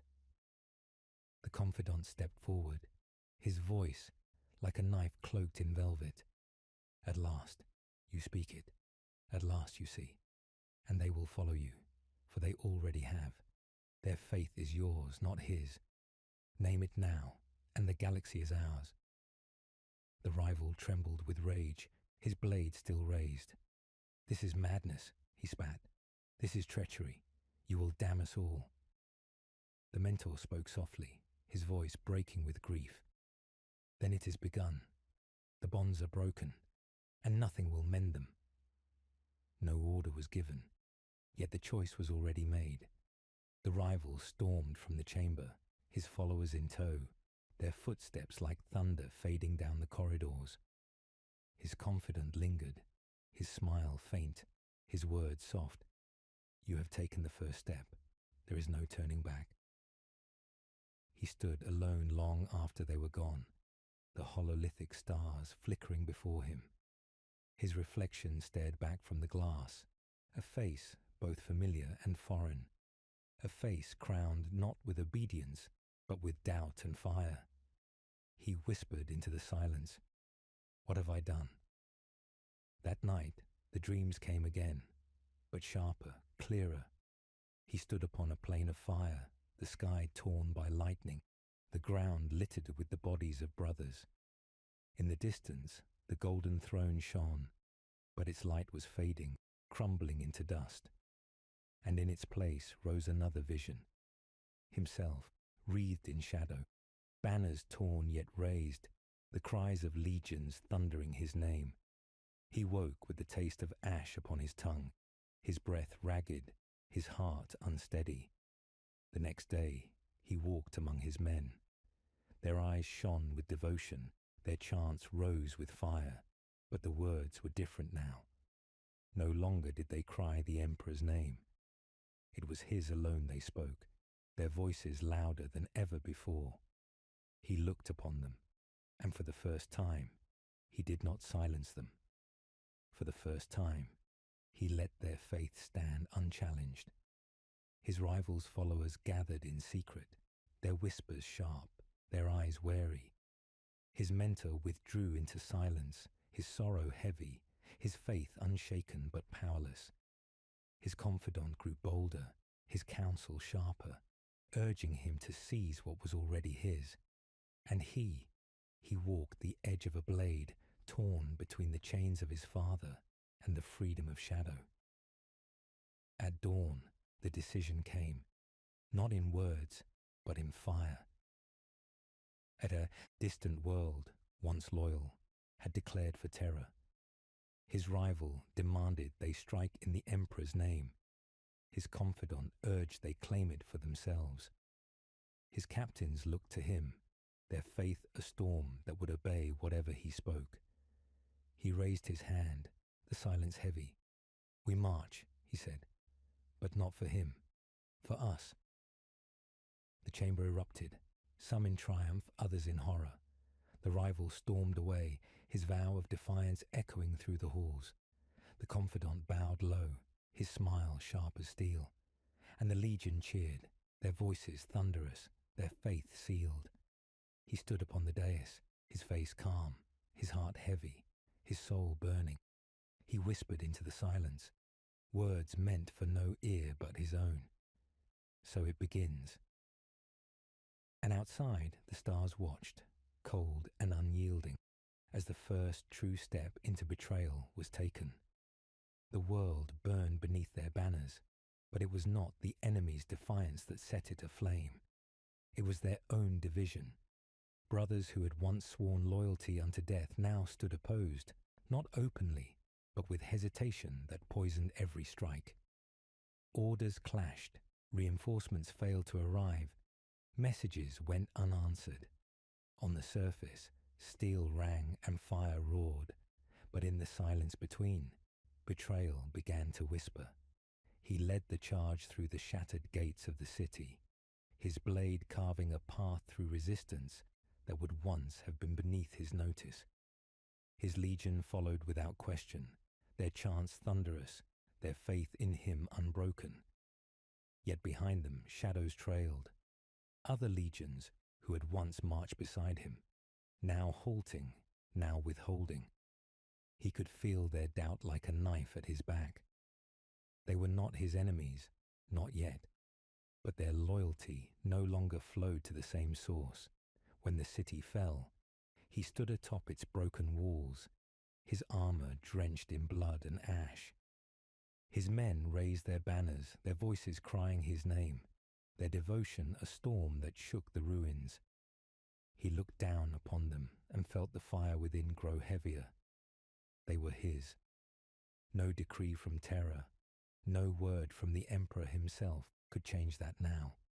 And he knew, as surely as he knew the beat of his own heart, that this was the point of no return. That night, he summoned his captains.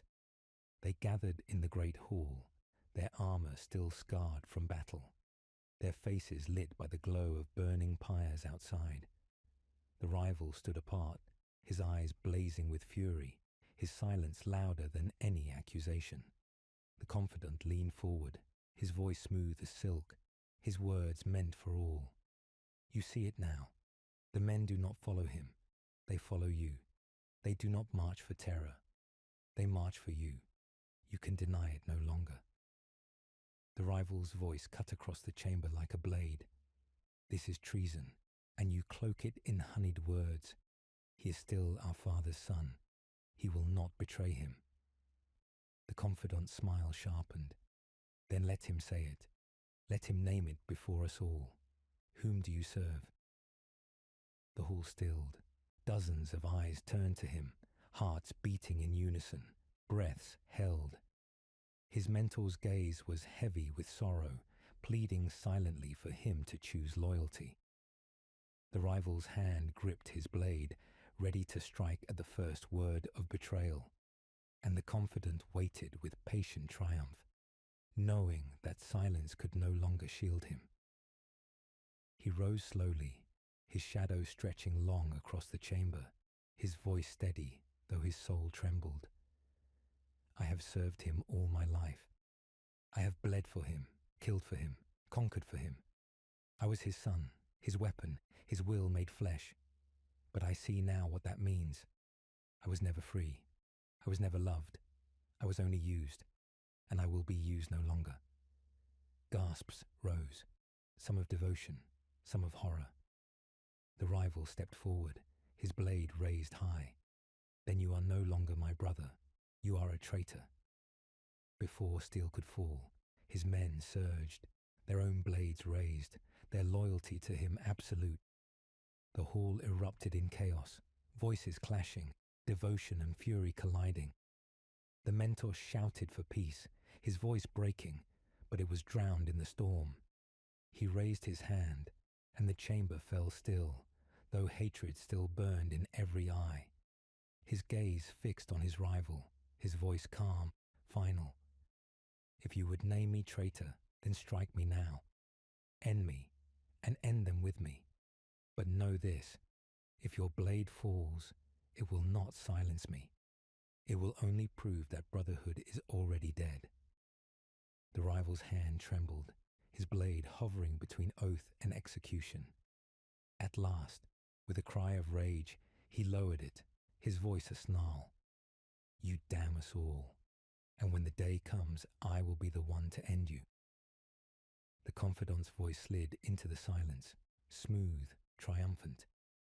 He will not end you. He cannot. For the men are yours. Their faith is already sealed. The rival stormed from the hall, his followers trailing like thunder.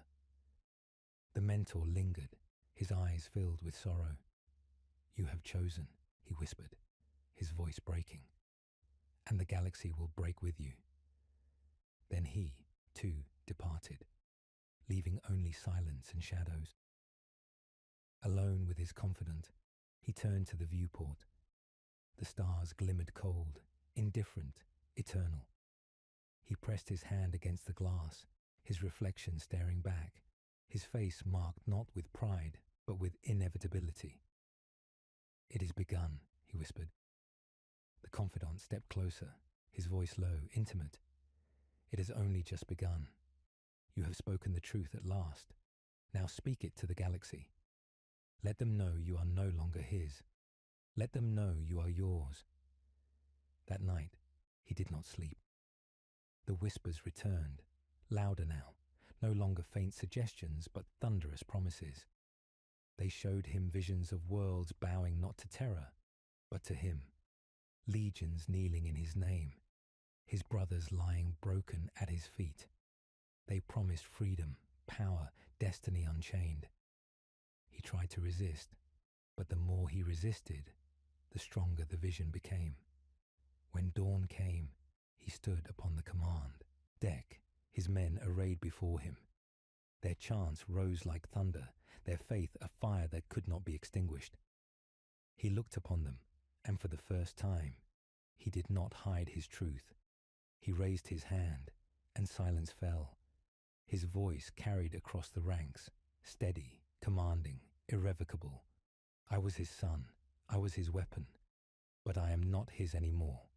I am yours, and you are mine. Together we will forge a destiny not bound by chains, not dictated by a throne of silence.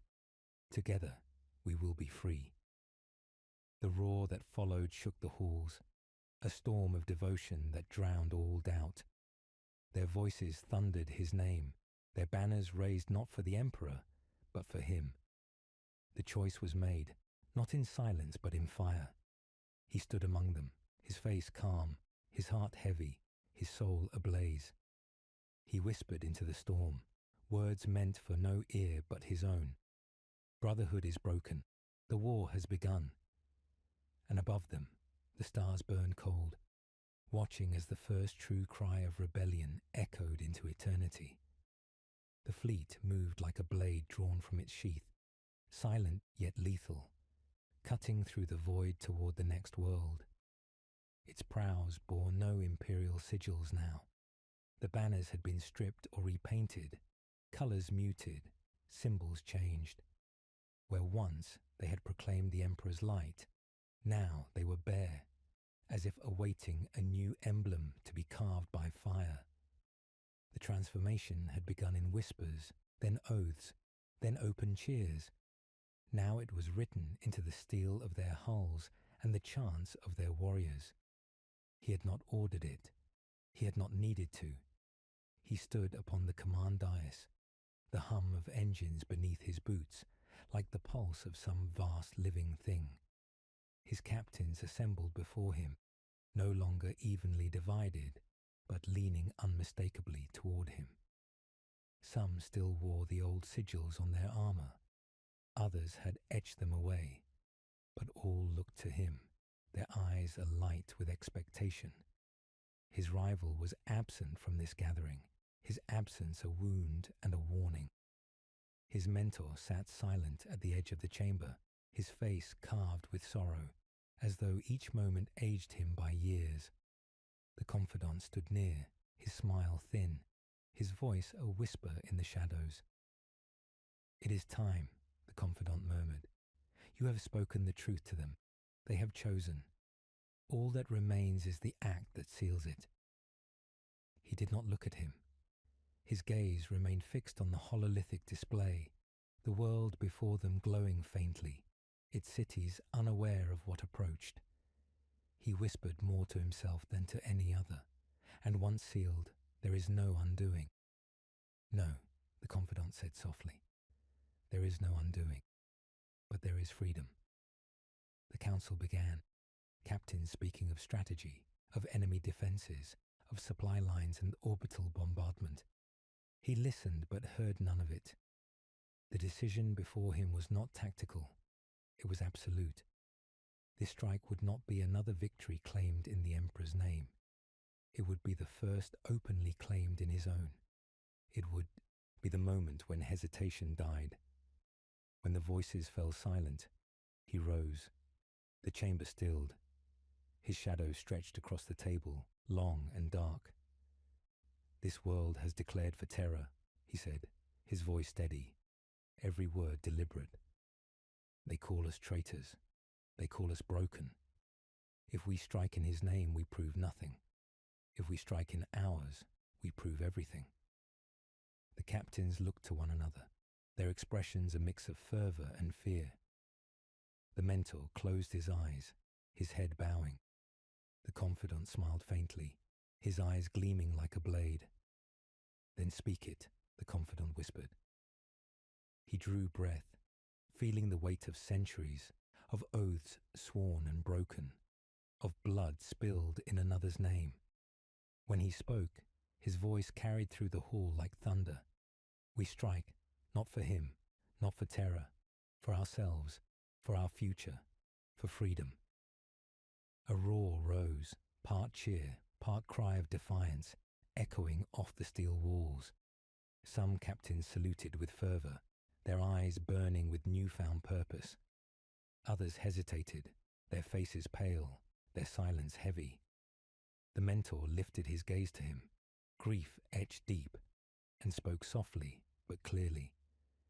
You have chosen the path of shadow.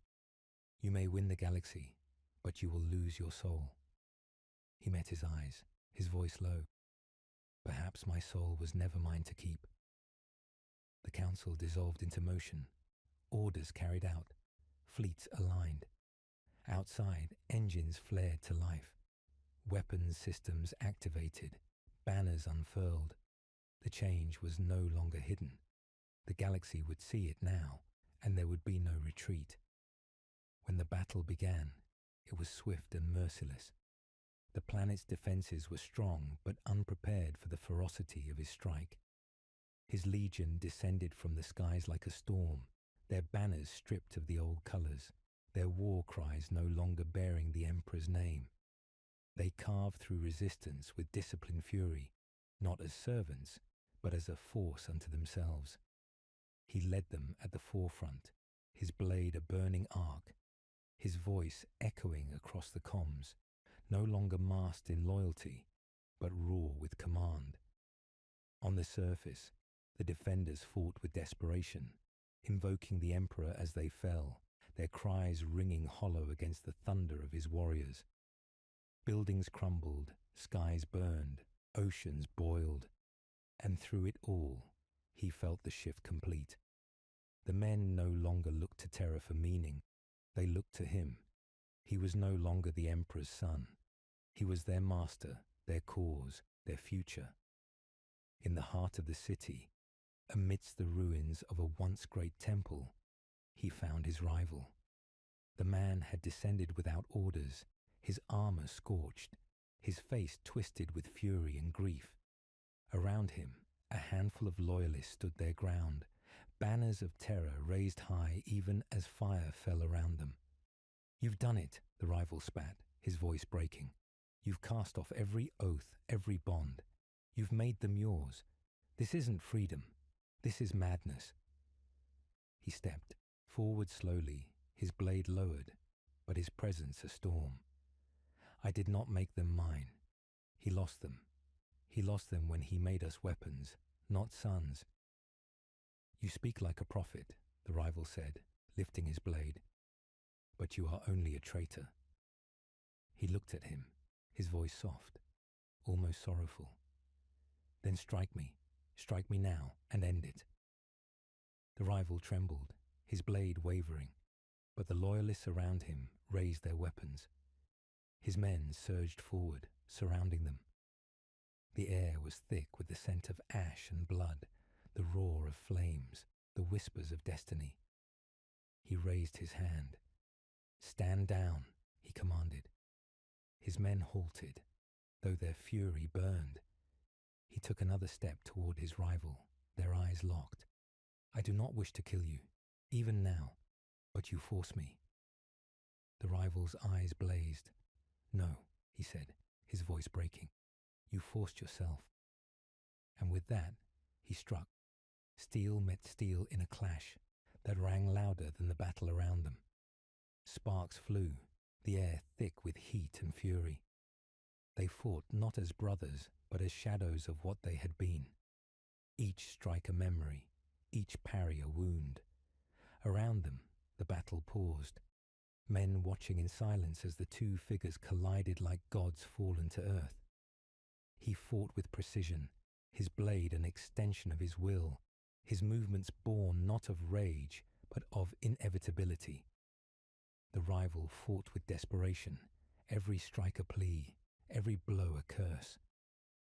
Blood marked the stones, breath came ragged, and still they fought, the world around them collapsing. At last, he disarmed him, the rival's blade spinning from his grasp. He held his own blade at his throat, his voice low, filled with grief. "I never wanted this." The rival looked up at him, eyes shining with fury and tears. "Then why did you choose it?" He hesitated, his blade trembling. "Because the chains were killing me." For a heartbeat, neither moved. Then the rival closed his eyes, whispering, "Then finish it." But he did not. He lowered his blade, stepping back. "Go," he said softly. "Leave before I cannot spare you again." The rival stared at him, stunned, then fled into the chaos, his loyalists scattering with him. His men surged forward, but he raised his hand. "Let them go." When it was over, the city lay in ruin, the banners of terror trampled in the ash. His men raised his symbol at last, not the emperor's, but his, high above the broken temple. The roar of their voices shook the skies. He stood among them, his armor scorched, his heart heavy. He whispered into the wind, "It is done." Above, the stars burned cold, indifferent witnesses to the birth of a new war and the death of an old world. The galaxy held its breath. Silence stretched between the stars, a vast expanse heavier than any battle cry, deeper than any void. His fleet hung over the ashes of countless worlds, their engines dimmed, their banners still, their warriors exhausted yet unyielding. He stood upon the command days, the weight of centuries pressing down upon him, the echo of choices uncountable filling the hollow of his chest. He was no longer the emperor's son. He was no longer the loyal servant of terror. He was something else, something forged in fire and shadow, a master of his own destiny, yet bound to the cost it demanded. Below, the broken remnants of the last loyalist world waited. The armies of his rival, scattered and fractured, huddled behind shattered walls, their banners torn, their eyes wide with fear and fury. They had once called him brother, called him son of the emperor, called him savior of the Imperium. Now they called him heretic, usurper, the name whispered in hushed tones that carried like poison across the void. And still, he felt the pull of them, the tether of blood and shared history, heavier than any chain of command, stronger than any oath. He breathed deep, feeling the weight of every choice pressing upon him. Every world conquered, every brother spared, every hesitation endured, every mercy given. It had all led to this. The final confrontation. Not against a distant enemy, not against alien hordes, but against the embodiment of loyalty itself. The man who had once stood beside him as equal, now broken only by the path he refused to tread. His rival had rallied the last of the Emperor's faithful, defiant even in defeat, and the stage was set. He raised his hand, and his legion fell silent. No chant, no roar, no salute, only the hum of anticipation. Their eyes were on him, filled with devotion and expectation. For them, he had become the axis of their universe, the point from which all would turn. And yet, the cost of their faith was etched deep in his soul. He could feel it in every pulse, every breath, the understanding that they followed not only out of loyalty, but because he had become their world, their anchor in chaos. The enemy moved first. His rival stepped from the ruins of the citadel, blade in hand, eyes ablaze with fury and sorrow alike. The loyalists around him formed ranks, shields raised, weapons drawn. "You have strayed too far," the rival called out, voice carrying over the smoke and ash. "You have broken bonds older than the stars. You call yourself free, but in truth, you are bound to shadows of your own making. I will not let you command what is not yours to claim." He stepped forward, calm, measured, though inside his chest thundered with the weight of eternity. "I am bound," he said softly, "bound to truth, bound to choice, bound to those who have chosen to follow me, and I will not let the past dictate the lives we forge from its ashes." The clash began, sudden and violent. Blades met in sparks of fire, shields splintered, the cry of warriors rising above the roar of destruction. He moved with precision, every strike a reflection of the path he had chosen, every parry a testament to the weight of command. Around him, his legion fought with fervour unmatched, their loyalty to him absolute, their conviction forged in fire and shadow. He felt their strength, their devotion, and it was both his armour and his burden. His rival struck again, faster, more desperate, every movement a plea and a curse. He blocked, countered, and stepped aside, his voice steady above the clamour. "Do not let hatred blind you. Do not let vengeance dictate what remains of your soul." "You speak of my soul," he replied, "but you do not understand its cost. You never did." The duel raged, each strike echoing through the citadel, each movement a conversation without words. Around them the world burned, the last loyalist falling, shields cracking, banners torn. And still they fought, not as soldiers against soldiers, but as two forces torn from the same womb, each carrying the weight of what they had been and what they could no longer be. At last he disarmed his rival, holding his blade to the man's throat. Their eyes met, and in that instant, centuries of shared history, brotherhood, and betrayal passed between them. "It is over," he whispered. "Yield and live. Defy me and die. The choice is yours." The rival's chest heaved, his lips pressed tight, his gaze unwavering even in the face of inevitable defeat. Then slowly he knelt, lowering his blade, his voice breaking. "I yield, not in love but in understanding. You have chosen, and I cannot undo it." He stepped back, lowering his weapon. The battle was over. The world lay in ruin, the banners of the Emperor trampled beneath ash and blood, and his men raised their own, proclaiming not loyalty to terror, but allegiance to him.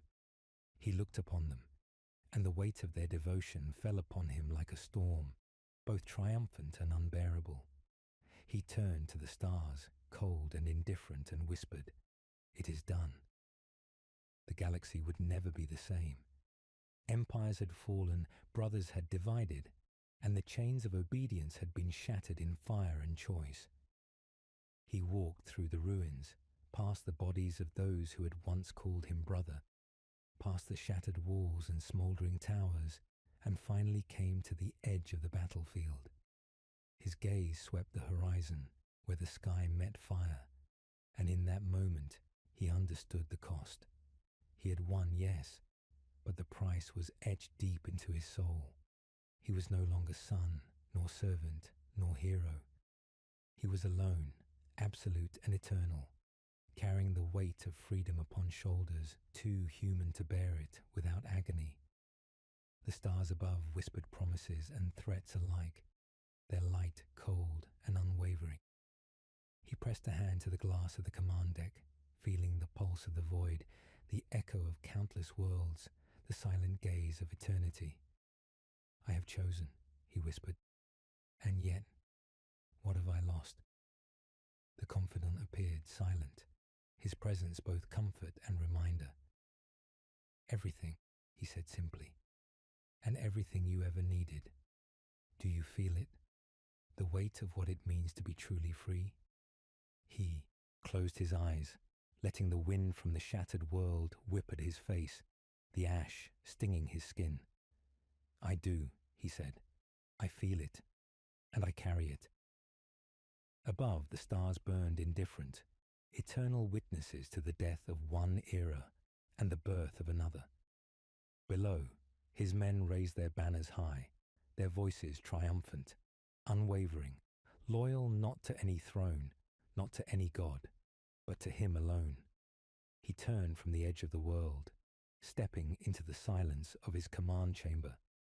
His reflection in the viewport was that of a man forged by choice, scarred by duty, and crowned by consequence.